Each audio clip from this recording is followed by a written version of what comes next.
Hi everyone, Paul Benedict here. I'd like to share with you a couple of important concepts from yoga philosophy. Many of you know that I just finished teaching a 20-hour yoga philosophy course at True Fusion Summerlin, and I think it was a great success. We had a lot of insights shared, a lot of realizations gained, and a lot of connections built.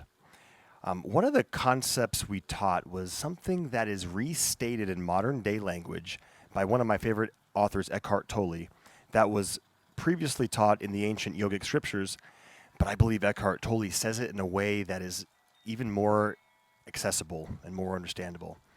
And it comes from the book A New Earth, which was his major work after The Power of Now.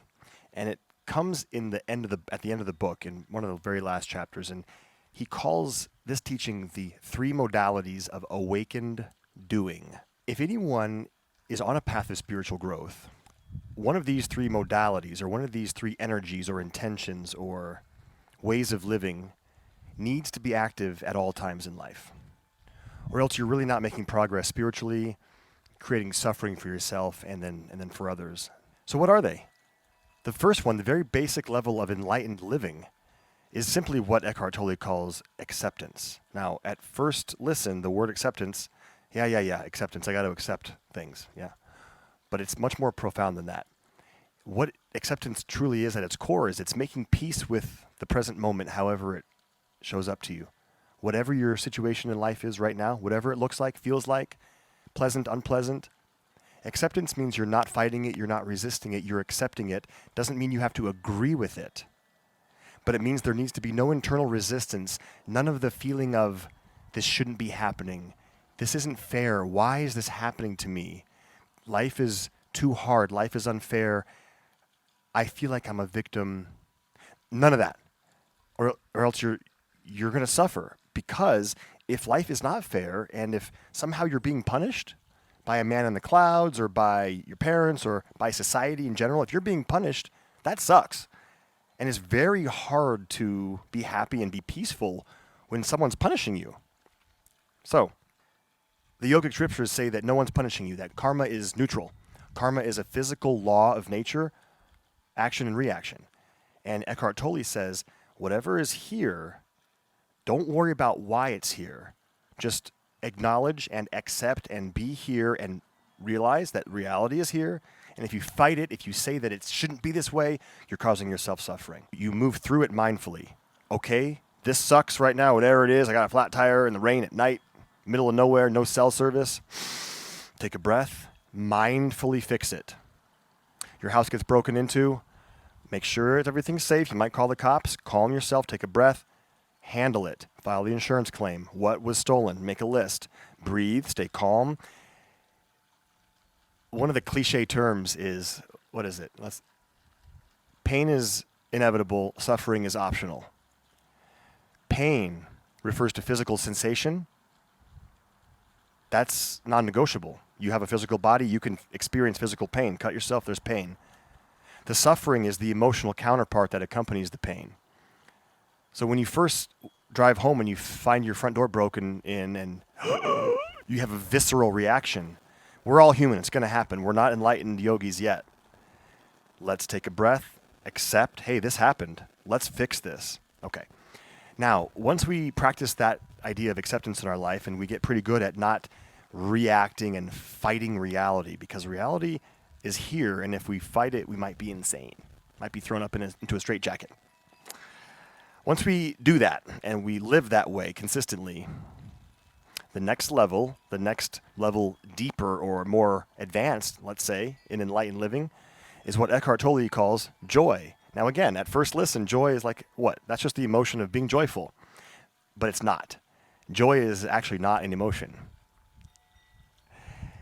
It's a misperception of enjoying something outside of ourselves. So I like to play the guitar. I like to soak in that jacuzzi back there. I like to practice yoga in nature. Eckhart Tolle says if we place our enjoyment, if we base our enjoyment or require external activities, the jacuzzi, guitar, hanging out with friends, if we base our joy on that, that's not joy. What is actually happening is when we're doing those activities, we're in such a state of presence The power of now is active in your life. You're not thinking about past and future. The worry about or anxieties about what may happen tomorrow or the next day, plans that you're worried about, job interviews, what will your boss say if you don't have a project done, for example, regrets about what you feel like you should have done better in the past, those aren't present.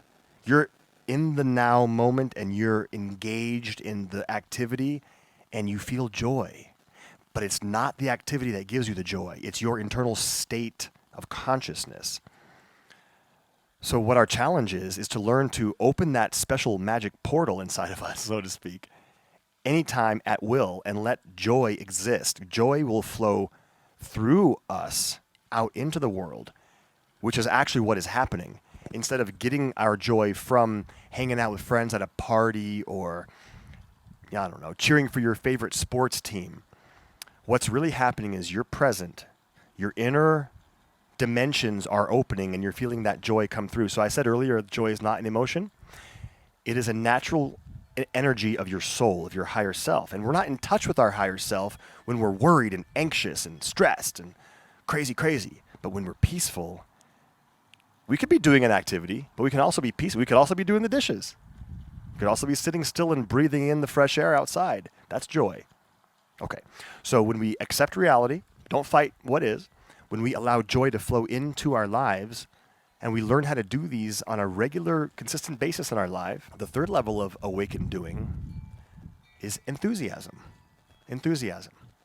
Okay, what's the etymology of enthusiasm? It's two Greek words, en, theos, in God.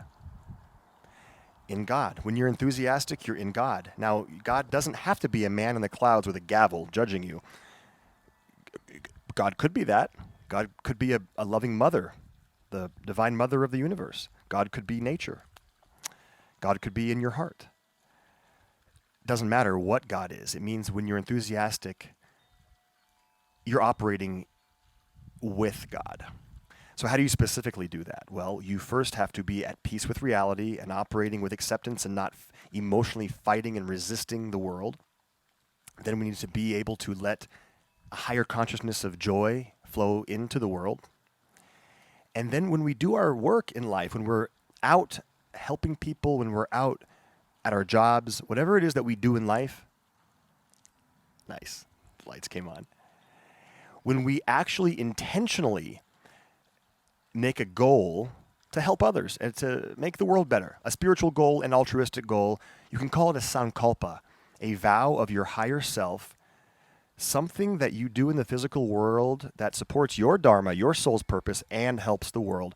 That's enthusiasm. And what happens when that happens? The universe helps. Doors open. The stars align. Help shows up. We're all part of the universe. The universe is alive. And I know that might sound woo-woo, but there's some kind of life that connects us, some kind of pranic energy in all life, this grass, in every human, every animal, every plant, even in the planet itself. And when you are living and working in accordance, in alignment, in the flow of nature, of all life, life helps. Because we're not fighting, we're not swimming against the current anymore. Acceptance, then enjoyment, then enthusiasm, operating in God, and the universe will push you forward towards your goal, and you'll be magnetic, and you'll be successful and triumphant over past karmas. And then you'll feel just the state of bliss that seems so elusive. Thanks for listening.